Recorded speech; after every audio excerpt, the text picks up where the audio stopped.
Welcome to our webinar on Shimaden controllers, selection and basics. Now today we're going to go through a few options. We'll go through Shimaden overview, the models and features, basic layout of the SR23 Series, some basic programming, accessing the parameter menus, a basic programming find the range menu, setting the main output, and at the end we can have a few questions. So looking at the Shimaden overview, Shimaden's a Japanese manufacturer of sensors, controllers, converters, solid-state relays, chart recorders and displays. They've been a core supplier for Intech for 34 years when we started our business back in 1986. Their products have been impeccably made, precise, reliable, and their technical support for parts, software and advice is unparalleled. So we'll go into the models and features. Now there's quite a few panels here to get through because Shimaden does make quite a lot of controllers. The main point is to get you aware of these models and I guess the redeeming features why you should select one over the other. So you can see in this one here we have the SR1, the SR91, 92, 93 and 94. All SR models have universal input. They're 230 volt powered, they have PID control, have one main output and two event outputs. The SR90 series, as you can see there, have other options. You can have an additional input of milliamp or volt. Types of output can be relay, solid state relay, milliamp output or volt. You can have RS485 comms, analog output, or you can have an alternative voltage of 24 volt AC/DC. You can also have a secondary main output, a digital input, and a set value bias depending on the model. Now the SR1 here, you can see, is like a more cut down model, only 240 volt, and the main output is relay only. Move along to the FP23 programmable controller. It's very similar to the SR93 from that previous range. And as you can see here, the standard has one main output control, 4 digital inputs, 3 event outputs. It is only 240 volt AC powered and it has 4 patterns with 16 steps each. With this one here, there's some added extras. You can get 4 digital outputs, RS232 or 485 comms and analog output. Moving on to the compact PID programmable controller. This is a relatively new model. It has a much shallower depth. It's very similar to the SR90 series. So it's called the SRS series and it's labeled 11A, 12A, 13A and 14A. As you can see, there's multiple sizes. There's 48 by 48 cutout. There's the 72 by 72 cutout. There's a 96 by 96 and the 48 by 96 frontage on the 14 model. They're standard at 230 volt powered. They have one main output and 2 event outputs. But they have lots of optional extras, but these have to be ordered. They cannot be added retrospectively. Selections are made upon order. And these other options are, you can have a secondary control output. You can have 4 patterns, 8 steps, and you can have RS485 comms, an additional 4 digital inputs, an extra event output. It can also be 24 volt AC/DC powered. There's also room for 2 CT inputs, analog output. Now here we have a very even newer model, which we've only just been aware of this year. And this is the SRP23 and 34. Now this one here is 5-digit. It's a high accuracy at 0.1%, high sample rate up to 50 milliseconds per sample, full universal input, 1 PID main control output, 2 digital inputs, 3 event outputs, high resolution with 4 decimal places on the display. It also can have 9 patterns with 20 steps per pattern and timers per pattern. It's also 240 volt AC powered. And it has USB communications to a PC, but there's also a lead and adapter sold separately to do this. Additionally, with the SRP model, it can have a second control output, which can be relay, solid state relay, milliamp or volts. You can have an extra event output. You can have an extra 5 digital inputs and 6 digital outputs. There's also a remote analog set point input. So you can actually put in a 0 to 10 volt or a 4 to 20 milliamp signal to make some remote adjustments. There's also 2 CT input for heat break alarm and also RS232 and RS485 comms. Another model that's been around for a while, the MR13. This is basically 3 SR93s all packed into one. So it has 3 independent PID controllers in one unit. With this, you have the ability to have cascade control where controller 2 and 3 affect controller 1. So there's 3 inputs and 3 outputs, and it's 240 volt AC powered. Other options, you can actually put patterns on it with 1 pattern with 9 steps, and also remote analog set point setting. You also have a digital input and 3 event outputs, as well as RS232 and 485 comms. Now here we have probably one of our highest spec models. This is the SR23. This has a 92 by 92 cutout, 5-digit, 0.1% accuracy and high resolution with 3 decimal places. LCD display, as you can see there. It's 128 by 32 dots, 240 volt AC powered, 2-channel full universal inputs, 2 PID main control outputs, 2 independent loops with internal cascade control, which can also be used for differential control or have different set points. It comes standard with 3 event outputs and 4 digital inputs and 5 digital outputs. It has remote analog setting input. Infrared comms port is also available, but the lead is sold separately. Options for that, you can have a single CT for heat break input, 2 analog outputs, a sensor power supply, so if you need to supply, say, a 420 milliamp pressure transducer, up to 10 digital inputs and 13 digital outputs, and also RS232 and 485 comms. Moving on to the FP23. Now this one here is similar to the SR23 in that it has programmable patterns in it. So this has, as you can see, the same digits, the same accuracy, high resolution, 3 decimal places, LCD display, 2 channels, full universal inputs, and 2 PID main control outputs. So it can do 2 independent loops and 2 outputs for differential control or different set points. There's also a servo model available with an input for potentiometer feedback. Now it's standard with 3 event outputs, 4 digital inputs and 5 digital outputs, and has remote analog setting input, as well as an infrared comms port.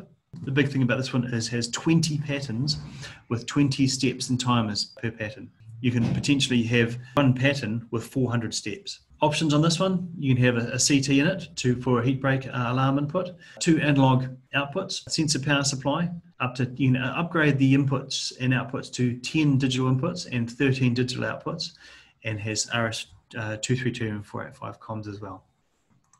So you can see here's the SR23 here. Not very big, quite deep, but you see a LCD screen and lots of buttons to be able to access the menus. The FP23 is very similar. We also have the MR13 in stock if you wanted to have 3-in-1. And we can see here the SRS model. You can see here the difference in depth between the two. So it's a lot slimmer, less real estate on the backside of your switchboard. And of course, our littlest cutie is the SRS 11 with the shallow depth and only 48 by 48, but it's got a lot of features for such a small little controller with the programmable steps and comms. Going back to our slide here, we now move on to the next one, and we have our displays. So we've got the SD16A and the SD24 display. The SD16 is most common. It's a 4-digit 45 by 92 cutout with universal input, and it has 0.3% accuracy. It's 240 volt AC powered. It does have options of 2 relay outputs, RS232 and 485 comms, an extra low volt power supply of 24 volt AC or DC, and has an external sensor power supply, so you can actually feed an external sensor with a voltage. The SD24 is the next level and higher accuracy display with 5 digits.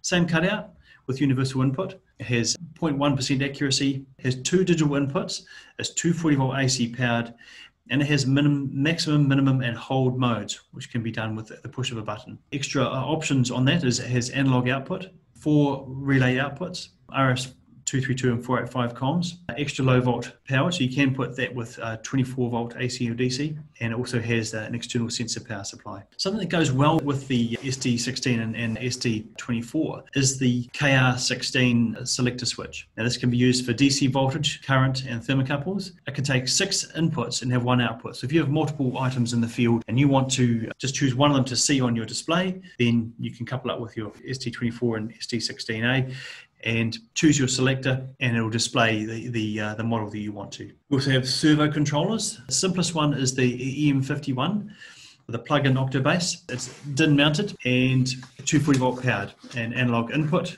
with an output of a relay or triac. It is in stock as well. We do have these available. And the EM70 is obviously the next level with a 92 by 92 cutout, 5-digit display, 20 dot LED bar graph position indicator for positioning of your servo out in the field. It's 240 volt AC powered. Control input is analog, current or volt. Control output, contact or solid state relay in contact with 240 volt AC rated at 2 amps.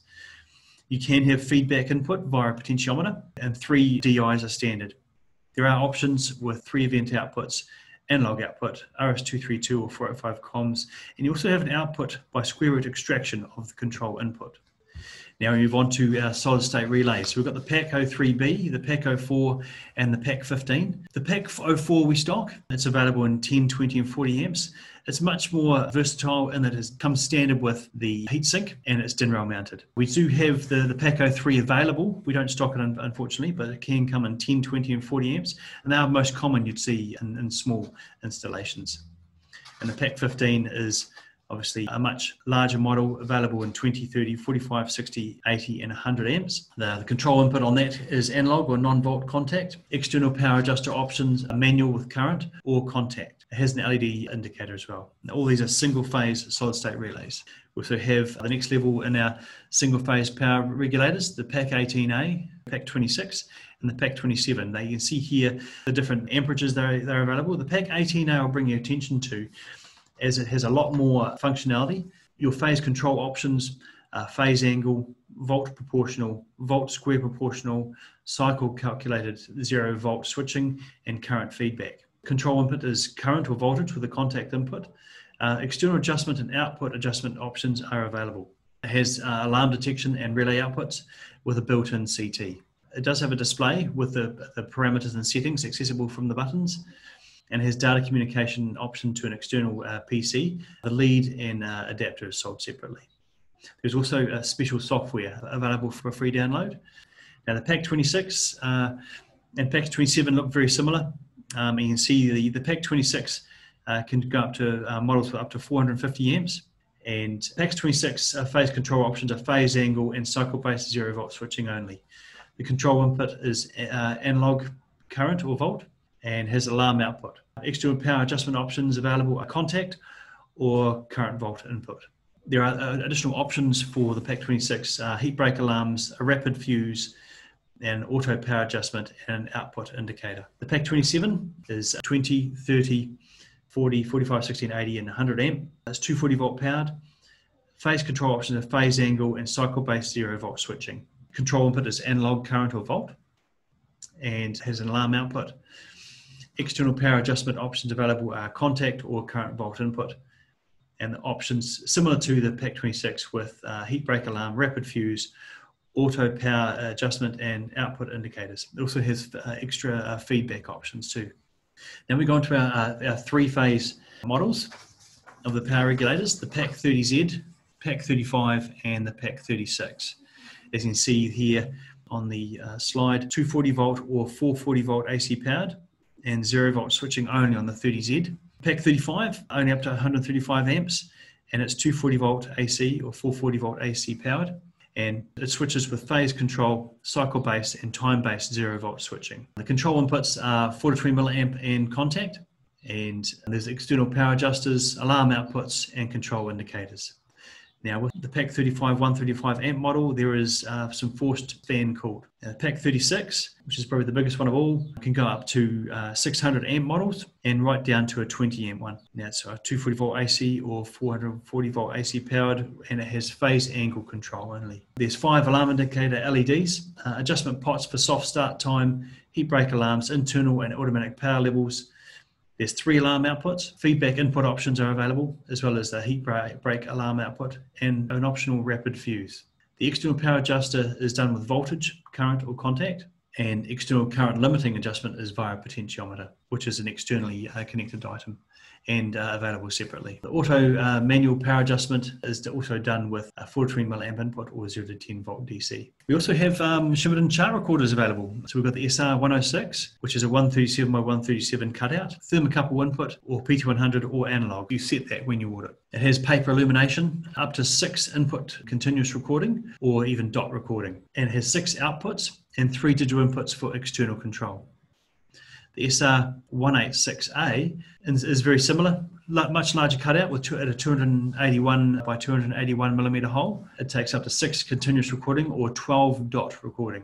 It has paper illumination, it has 12 outputs and 3 digital inputs for external control. You set upon order your input, which would be your thermocouple, PT100 or analog input. Both of these items have replaceable recording heads, paper and illumination lamps. Now the last one there is the SRV10, which is a paperless recorder. It has a 137 by 137 millimeter cutout. It has 9 or 18 inputs 10 alarm outputs and 5 digital inputs for control.